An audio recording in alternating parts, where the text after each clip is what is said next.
누가복음 22장 14절에서 23절까지의 말씀 우리 한 절씩 교독하도록 하겠습니다.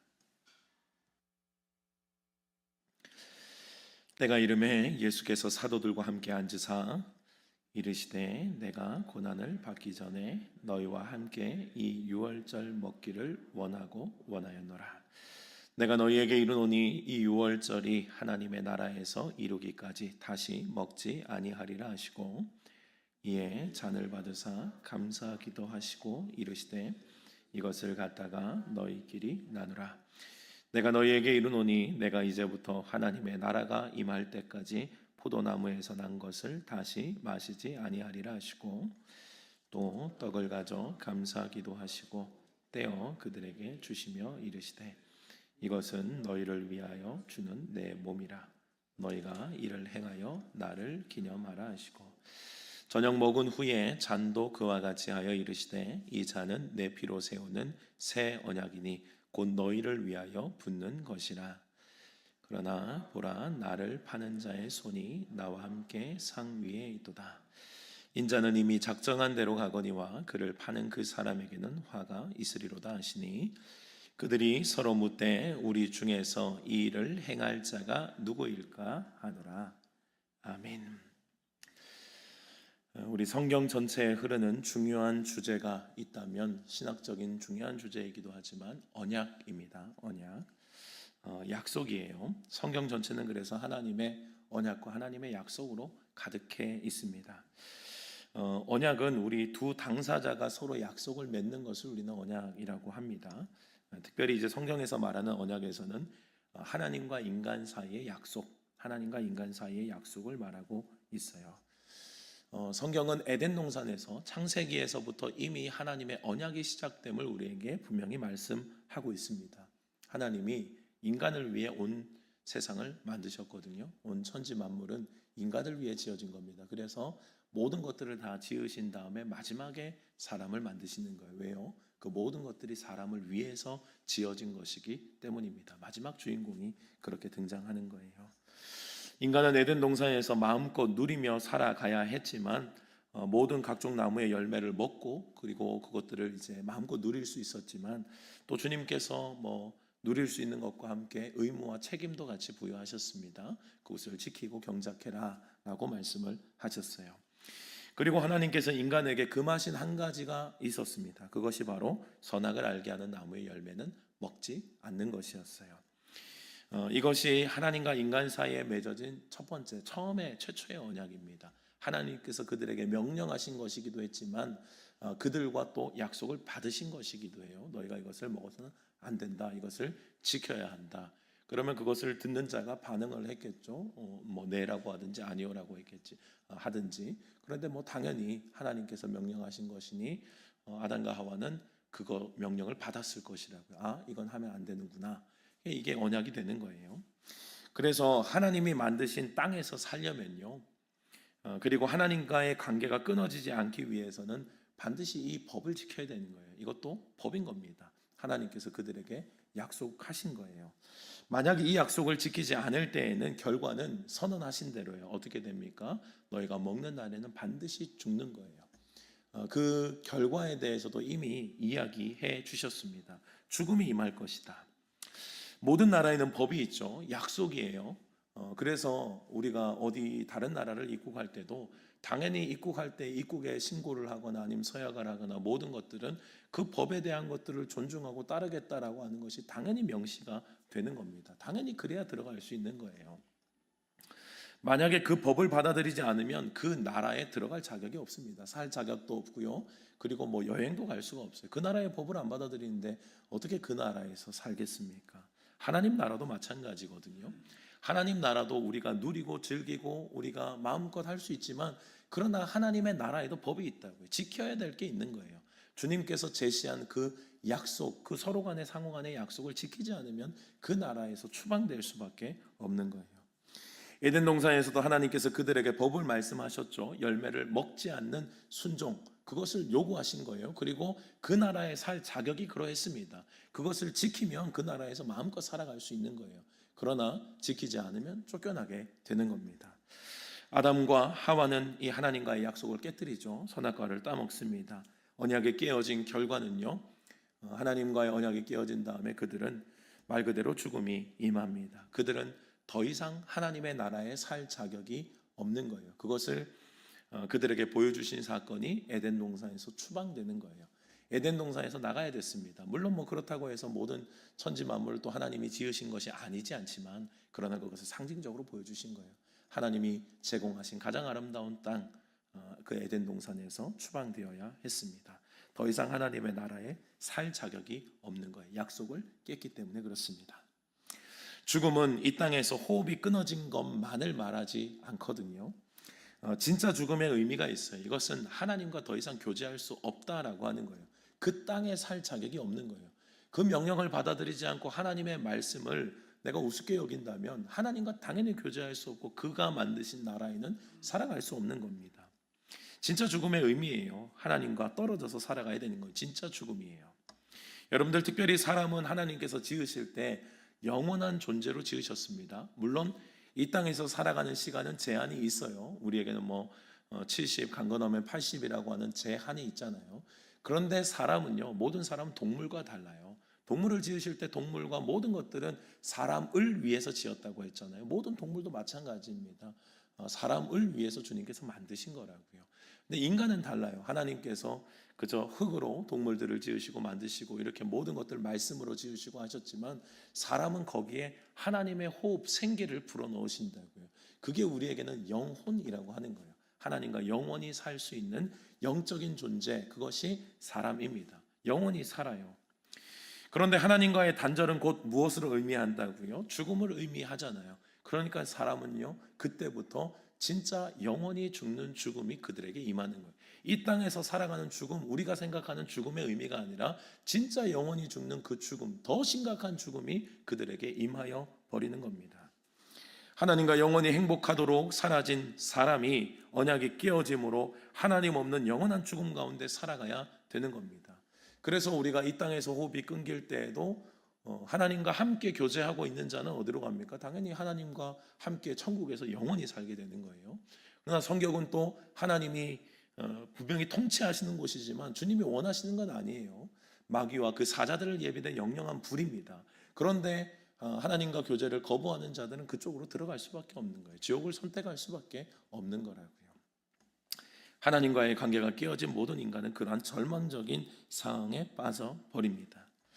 하나님과 인간과 깨어진 이 언약은요, 이제 구약 성경 안에서는 이스라엘 백성과 하나님과의 관계로 다시 한 번 더 표현이 돼요. 그래서 그것을 우리는 이제 옛 언약이라고 이야기를 합니다만, 사실은 아담 때부터 이미 그것은 결판이 나 있는 거예요. 이미 아담 때부터 하나님과의 그 관계에서 깨어진 상태임을 다시 한 번 더 이스라엘 백성을 통해 보여주시는 거예요. 하나님은 이스라엘 백성들을 종살이하던 애굽 땅에서 구원하셨죠. 그리고 특별히 그 민족을 주님이 선택하셔서 하나님의 백성으로 부르시고 상호간의 언약을 이제 공식적인 정식으로 계약을 맺어요. 그래서 그들이 시내산에서 하나님께서 이제 너희는 내 백성이다, 그리고 이스라엘 백성들은 하나님의 백성이 되겠다, 상호간의 그런 언약을 체결하는 겁니다. 그들은 하나님의 백성이 되고 하나님은 그들의 하나님이 되어 주시는 거예요. 서로의 약속이었습니다. 하나님은 언약하신 대로 그들을 세심하게 돌보세요. 약속하셨잖아요. 너희는 내 백성이다. 내 백성의 하나님이 하셔야 될 책임과 의무는 뭐예요? 그들을 지키는 거였습니다. 그들을 지키고 보호하고 그들을 아름다운 땅으로, 주님이 약속하신 가나안 땅으로 인도하여 내는 것, 그것이 주님께서 그들에게 약속하셨고 그들에게 신실하게 지키시는 하나님의 언약의 과정들이 이스라엘의 출애굽 과정에 드러나는 거예요. 불기둥과 구름기둥으로 그들을 인도하셨죠. 그리고 그들이 아무것도 없을 때, 먹을 것이 없고 춥고 굶주릴 때마다 만나로 매출하기로, 그리고 그들의 필요에 주님께서 응답하시는 것, 이것이 언약의 신실하신 하나님이신 거예요. 내가 약속했기 때문에 내가 반드시 너희를 지킨다, 이것을 보여주셨다고요. 그리고 이스라엘 백성들도 하나님의 백성답게 살기로 결단하잖아요. 그래서 뭘 배웁니까? 율법을 배운다고요. 하나님의 법을 배우는 거예요. 하나님과 교제하려면 분명해요. 하나님의 법을 알아야 되는 거예요. 그리고 그 법을 지켜야 되는 거예요. 하나님의 법 안에서 주님과 교제할 수 있는 겁니다. 그래서 그들에게 하나님은 율법을 가르쳐 주세요. 이것이 내가 기뻐하고 이것이 내가 싫어한다. 이건 하지 말아야 되고 이것은 해야 될 것이다. 주님이 분명하게 가르쳐 주신다고요. 출애굽기 19장 5절에서 6절의 말씀을 보면요, 세계가 다 내게 속하였나니 너희가 내 말을 잘 듣고 내 언약을 지키면 너희는 모든 민족 중에서 내 소유가 되겠고 너희가 내게 대하여 제사장 나라가 되며 거룩한 백성이 되리라. 주님께서 그들에게 요구하신 것이 있었죠. 그들이 이제 거룩한 백성, 하나님의 백성으로 살아가야 합니다. 조건이 있어요. 그게 뭐예요? 너희가 내 법을 지키면이요. 너희가 내 말을 지키면 너희가 나의 거룩한 소유, 나의 특별한 소유, 나의 거룩한 백성이 될 것이다 라고 주님 말씀하시는 거예요. 조건이 뭐예요? 법을 지키면이에요. 하나님의 법을 지키면. 그들에게 요구하신 것, 율법을 지키는 것이었습니다. 그러면 그들은 거룩한 백성이 될 수 있었다고요. 그런데 문제는 뭐예요? 이미 아담 때부터 우리는 깨어졌다고 했잖아요. 이미 아담 때부터 우리의 그 하나님이 만드신 최초의 우리 인간의 모습은 다 깨어진 거예요. 우리 안에는 죄의 본성이 충만하다고요. 우리 죄의 본성이 율법대로 살도록 우리를 내어두지 않는 거예요. 율법은 우리를 분명히 하나님의 법이니까 이렇게 살아야 됩니다라고 우리에게 제시하고 있어요.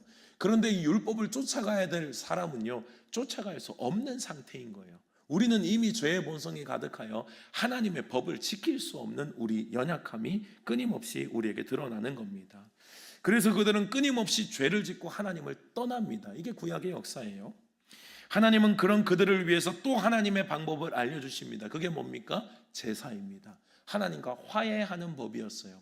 하나님과 화해하는 법도 알려줍니다. 하나님과 화해하기 위해서는 죄를 지은 이스라엘 백성들은 이제 대속의 희생물을 가져와라.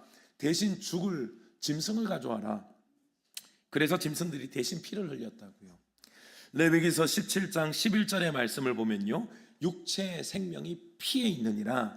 내가 이 피를 너희에게 주어 제단에 뿌려 너희의 생명을 위하여 속죄하게 하였나니 생명이 피에 있으므로 피가 죄를 속하느니라. 죄는 죽어야 하고요, 피는 곧 죽음을 의미했습니다. 육체의 생명이 피에 있어요. 그러니까 이 대속의 방법이 뭐냐면요, 너희 대신 죽을 짐승을 가져와라는 거예요.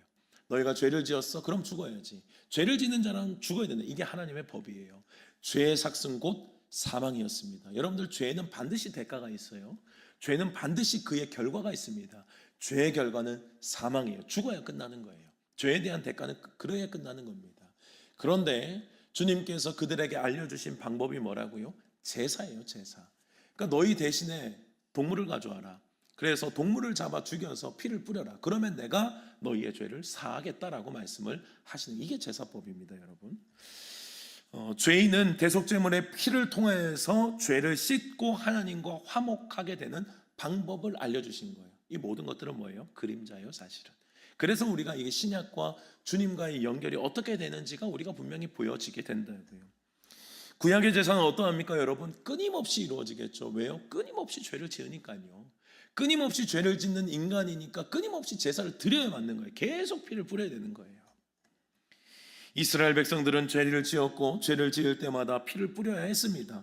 동물이 죽어야 했다고요. 제사는 반복적일 수밖에 없었고 제한적일 수밖에 없어요. 그 피는 누구의 죄를요? 내 죄만 지금 씻을 수 있는 거예요. 뭐 다른 사람 옆에 있는 죄는 안 돼요. 내 죄만 씻고요. 그리고 계속 죄를 또 지으니까 계속 또 피를 뿌려야 되는 제한적이고 반복적일 수밖에 없었다고요. 인간의 이러한 연약함은요, 여러분, 사실 아담이 타락한 그 순간부터 예고되어 있던 상황이었습니다. 인간의 연약함이 반복되고 있을 그때에 마침내 하나님께서 이미 계획하신 주님의 계획을 선포하세요. 그것이 바로 선지자 예레미야를 통해 선포하신 새 언약입니다. 이제 옛 언약과 옛 언약이 아니라 새 언약을 주님께서 선포하시는 거예요. 예레미야 31장 31절입니다. 여호와의 말씀이니라. 보라, 날이 이르리니 내가 이스라엘 집과 유다 집에 새 언약을 맺으리라. 이 언약은 내가 그들의 조상들의 손을 잡고 애굽 땅에서 인도하여 내던 날에 맺은 것과 같이 아니할 것은 내가 그들의 남편이 되었어도 그들이 내 언약을 깨뜨렸습니다. 여호와의 말씀이니라. 그러나 그 날 후에 내가 이스라엘 집과 맺을 언약은 이러하니 곧 내가 나의 법을 그들 속에 두며 그들의 마음에 기록하여 나는 그들의 하나님이 되고 그들은 내 백성이 될 것이라 여호와의 말씀이니라. 주님이 말씀하신 새 언약이 드디어 선포가 되는 겁니다. 옛 언약, 그들에게 맺은 애굽에서 종살이할 그때에 그들이 나온 다음에 주님과 맺은 그 옛 언약과 같지 않다라고 선언하시는 거예요. 옛 언약의 특징은 뭐예요? 지켜야 돼요. 옛 언약의 특징은 그거 그대로 해야 죄를 범하지 않아야 되는 것이고, 범했다면 또다시 죄를 속해야 되는 제사가 이어져야 되는 거예요. 근데 그게 불가능하잖아요. 인간은 이미 전적인 타락, 완전 타락, 우리의 본성은 죄를 향해 갈 수밖에 없으니까요. 근데 주님이 선포하신 이 새 언약은 그것과 같지 않다는 거예요. 이제는 그 법을 돌판에 새기는 것이 아니라 너희의 심령에 새기겠다라고 말씀하시는 거예요. 이제는 다시는 잊어버릴 수도 없고 버릴 수도 없는 하나님의 법을 우리의 마음에 새기겠다라고 말씀합니다. 이것이 새 언약의 특징이 되는 거예요. 이 새 언약의 핵심은 그래서 신약 성경에서 누구로 등장을 합니까? 바로 예수 그리스도로 등장을 하시는 거예요. 모든 사람이 죄를 범하였으며 하나님의 영광에 이르지 못하더니 그리스도 예수 안에 있는 속량으로 말미암아 하나님의 은혜로 값없이 의롭다 하심을 얻은 자 되었느니라. 여러분들, 모든 사람이 죄를 범했습니다. 하나님의 영광에 이를 수 없어요. 구약의 방법들이 있었습니다. 그러나 제한적이었고요. 그리고 한계를 늘 발견하는 거예요. 그러니까 그 모든 한계는 하나님이 보실 때 뭐예요? 하나님의 영광에 모든 사람은 죄인이기 때문에 하나님이 생각한 기준에 이를 수가 없는 거예요. 하나님의 영광에 이를 수, 그러니까 옛 언약의 결국은요, 실패와 좌절, 절망이에요. 옛 언약에 매여 있으면 우리는 방법이 없는 거예요. 계속 반복돼야 되니까.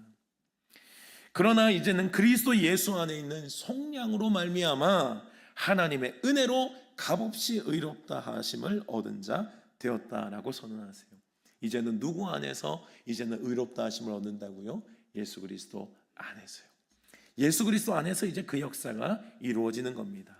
옛 언약으로는 하나님의 영광에 이를 수 없어요. 그러나 이제 그리스도 예수 안에서 하나님의 은혜로 의로움을 얻게 되는 겁니다. 이제는 뭘 하라고 해요? 이제는 율법을 지켜라, 이거 해라, 저거 해라, 그게 아니라는 거예요. 이제는 예수 그리스도 안에 의로움이 있음을 알려주시는 거예요. 그리고 우리에게 제시하는 게 뭐예요? 예수 그리스도를 믿으라고 선언하시는 거예요. 여러분들, 옛 언약과 새 언약의 특징이 있다면요, 옛 언약은 지켜야 되는 거예요. 내가 지켜야 돼요. 끊임없이 노력해야 됐다고요.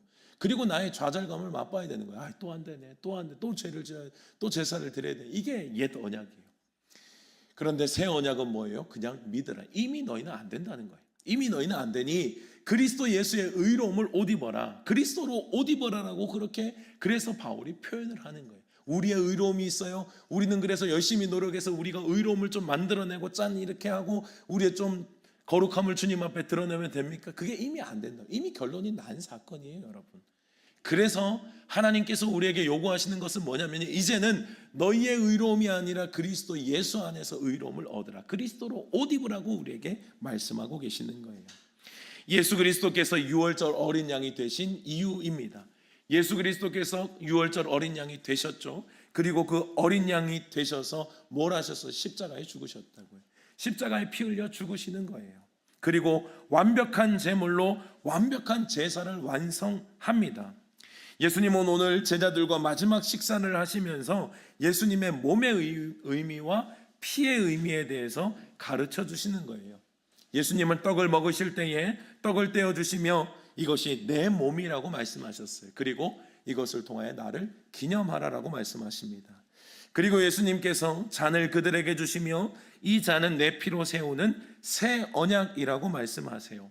평행 본문인 마태복음 26장 28절의 말씀을 보면요, 이것은 죄 사함을 얻게 하려고 많은 사람을 위하여 흘리는 바 나의 피 곧 언약의 피라고 말씀을 하세요. 이것이 새 언약의 피의 의미입니다.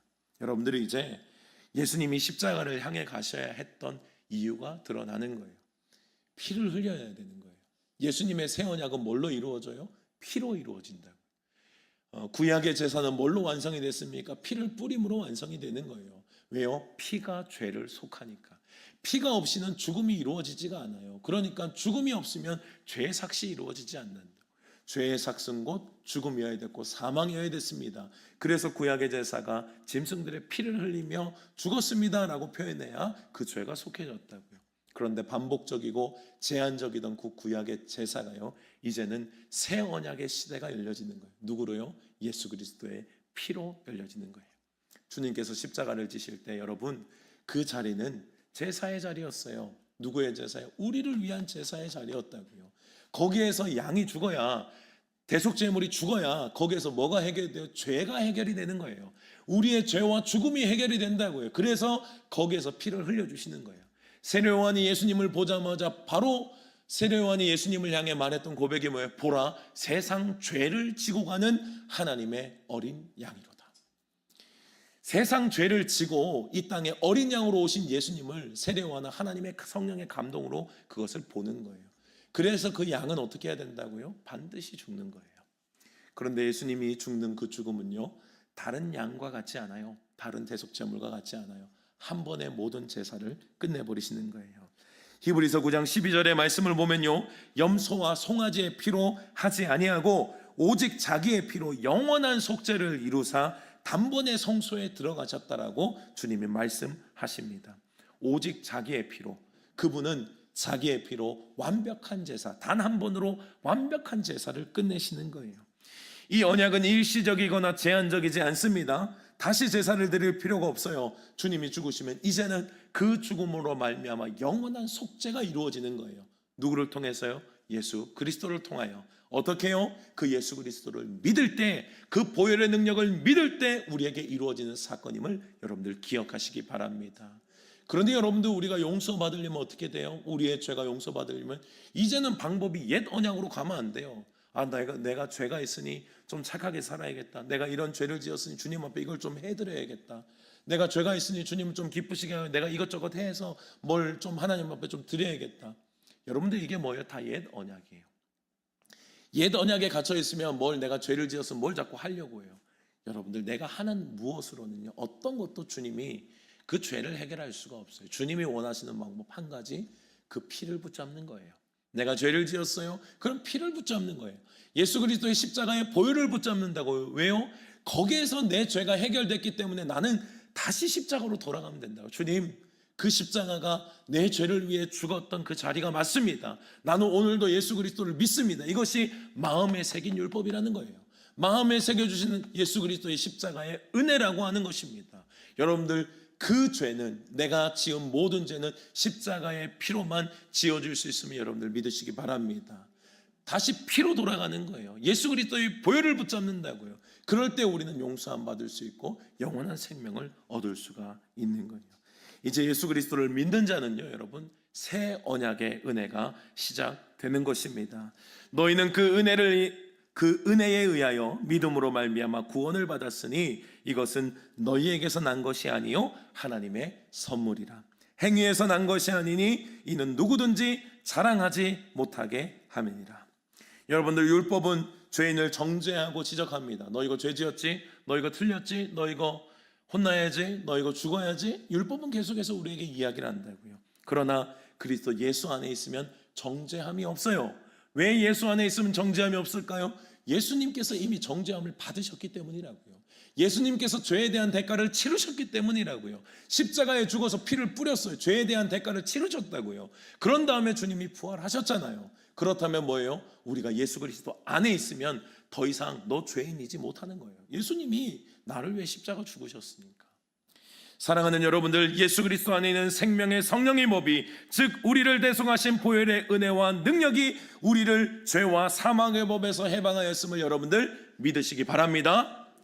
예수 그리스도의 보혈을 붙잡을 수 있기를 주님의 이름으로 축복합니다. 어떠한 죄가 있든지 상관없어요. 주님 앞에 나오면 씻겨지는 거예요. 이것이 새 언약이라고요.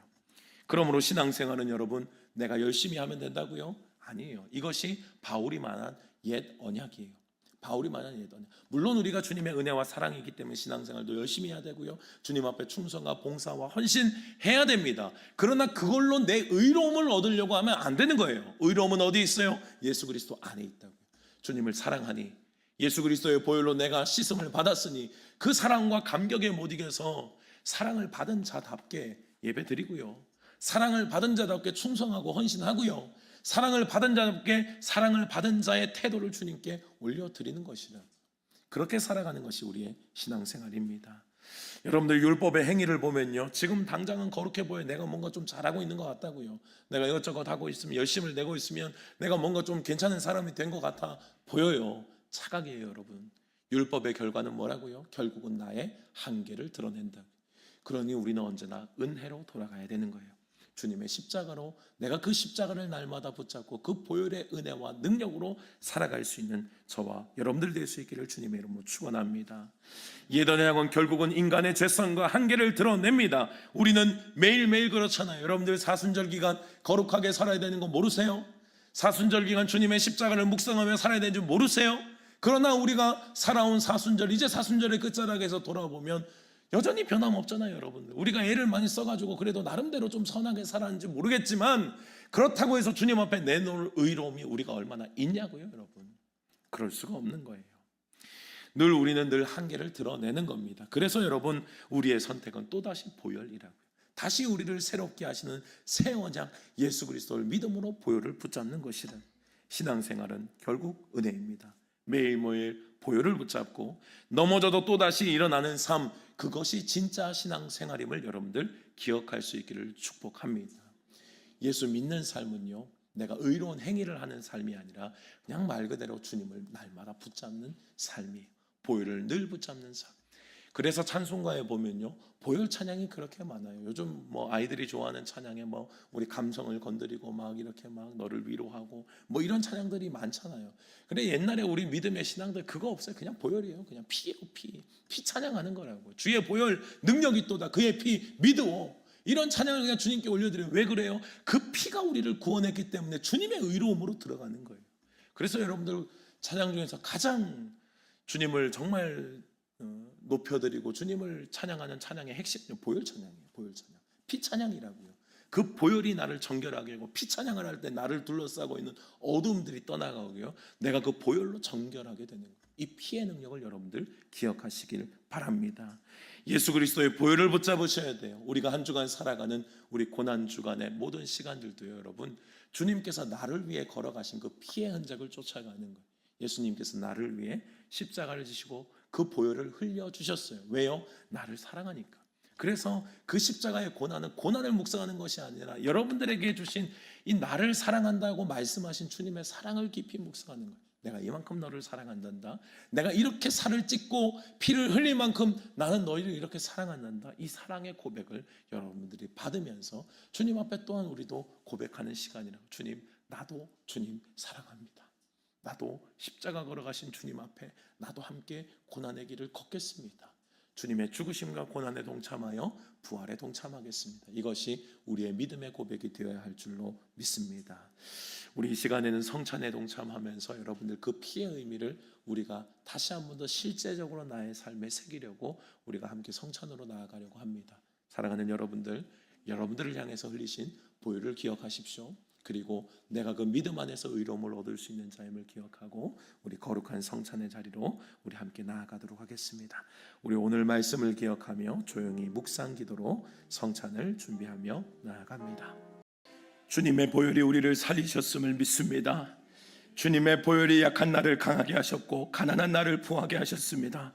눈먼 나를 볼 수 있게 하셨고 아무것도 할 수 없는 좌절과 절망에 빠진 나를 주님께서 건져 주셨습니다. 주님, 그 예수 그리스도를 믿는 것이 나의 의로움을 드러내는 삶이나 아니면 내가 할 수 있는 무언가를 주님 앞에 행위로 올려드리는 삶이 아니라 그저 내가 할 수 없음을 고백하며 주님 앞에 그저 은혜를 구하며 십자가를 붙잡고 보혈로 덮여지는 삶임을 잊지 않도록 주님 도와주시옵소서. 지금도 이 시간에 여전히 나를 정죄하고 나를 어둠으로 끌고 가는 악한 영들, 나의 행위를 주장하고 있는 모든 어둠의 영들은 떠나가게 주님 도와주시고 예수 그리스도의 보혈로 우리를 새롭게 하셔서 새 언약으로 초청하신 주님의 초청과 그 사랑의 은혜에 하나님 감격으로 반응하고 사랑으로 반응하고 믿음으로 반응하는 우리 모두가 되게 하여 주시옵소서. 하나님, 한 주간도 주님께서 나를 위해 걸어가신 십자가의 길을 묵상할 것입니다. 왜 그렇게까지 걸어가셔야 됐나? 왜 그렇게까지 사람들에게 희롱을 당하시며 천지를 창조하신 하나님이 그렇게 우리를 위해서 이 땅 가운데 그렇게 낮음으로 십자가를 지셔야 했나? 그 모든 것들은 나를 향하신 사랑의 고백입니다. 내가 이만큼 너를 사랑한단다. 내가 죽어서도 너를 살릴 만큼 나는 너를 사랑한다. 주님께서 십자가의 그 여정에 우리의 사랑을 향한 그 고백 앞에 우리도 사랑으로 뜨겁게 반응하는 한 주가 되게 하여 주시옵소서. 그 사랑에 감격하며 신앙생활하게 주님 도와주시고, 사랑에 감격하여 예배 드릴 수밖에 없는 삶이 되게 하시고, 사랑에 감격하여 주님 앞에 충성할 수밖에 없는 삶이 되게 하시고, 주님의 그 사랑 때문에 온전히 나의 전 생애를 주님께 드려도 아깝지 않은 우리의 생애가 될 수 있도록 주님 도와 주시옵소서. 한 주간도 살아가는 모든 삶의 자리들마다 주님 은혜로 채우시고, 세상의 어떤 환경도 나를 정죄하지 않도록, 나를 올가매지 않도록 주님 도와주시고, 예수의 피로 늘 자유하며 주님의 이름을 선포하며 믿음으로 승리하는 우리의 모든 주의 사랑하는 백성들 될 수 있도록 주님 은혜 베풀어 주시옵소서. 지금은 우리 주 예수 그리스도의 은혜와 하나님의 크신 사랑하심과 성령의 교통하심이 여전히 나를 바라보면 절망이요 좌절이지만, 그러나 내가 믿는 주님을 바라보면 그 예수 그리스도 안에서 모든 것들을 주님께서 이미 승리하셨음을 선포하였사오니, 주님의 그 승리를 믿고 주님 안에 거하기를, 주님을 그리스도로 옷 입고 주님의 의로움으로 살아가기를 다짐하고 또 믿는 이 자리에 모인 모든 주의 사랑하는 성도님들 머리 위에, 가정과 직장과 자녀들 위에 주님께서 피로 갚주시고 세우신 세종교회 위에 이제로부터 영원토록 함께 하시기를 간절히 축원하옵나이다. 아멘.